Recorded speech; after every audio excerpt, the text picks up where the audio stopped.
Nakuha ni Alex Ayala ang ikalawa niyang Women's Tennis Association 125 trophy matapos magkampiyon sa Birmingham Open sa England. Tinapos din ni Alex ang 13-game losing streak sa mga pambato ng Czech Republic. Narito ang Frontline Report. Mula sa pagiging doubles partner, naging magkatunggali sa finals ng Birmingham Open, sina Pinay tennis ace Alex Ayala at ang pambato ng Czech Republic na si Nikola Bartunkova. Unang set pa lang, git-gita na ang laban. And she gets it. Bartunkova, 7 games What to 5. an opening set. Pero naka-first blood si Nikola sa score na 7-5. Tila nabuhaya naman si Alex pagdating ng second set. Pinakita ni Alex kung bakit siya ang number 1 seed sa tournament. So the number 1 seed. Natapos ang set sa score na 6-3. Muli naman naging intense ang laban pagdating ng third set. Unang nakaabante si Alex sa score na 4-2.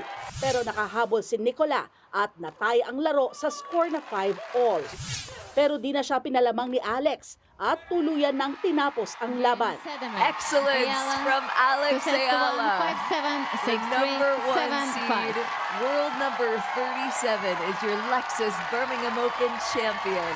Pinutol na ni Alex ang tinaguriang Czech curse matapos ang 13-game losing streak kontra sa player mula sa Czech Republic. Ilan sa mga dati nang nanalo ng Birmingham Open ang tennis legends na sina Billie Jean King at Maria Sharapova. Pero aminado si Alex na malayo pa ang tatahakin niya para mapabilang sa listahan ng tennis greats.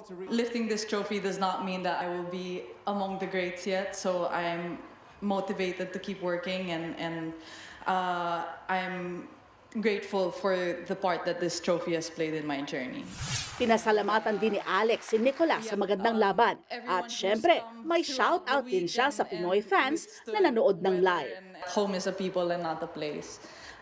Kaya mga kababayan, maraming salamat sa suporta. Ayan, ang dami ninyo ngayon.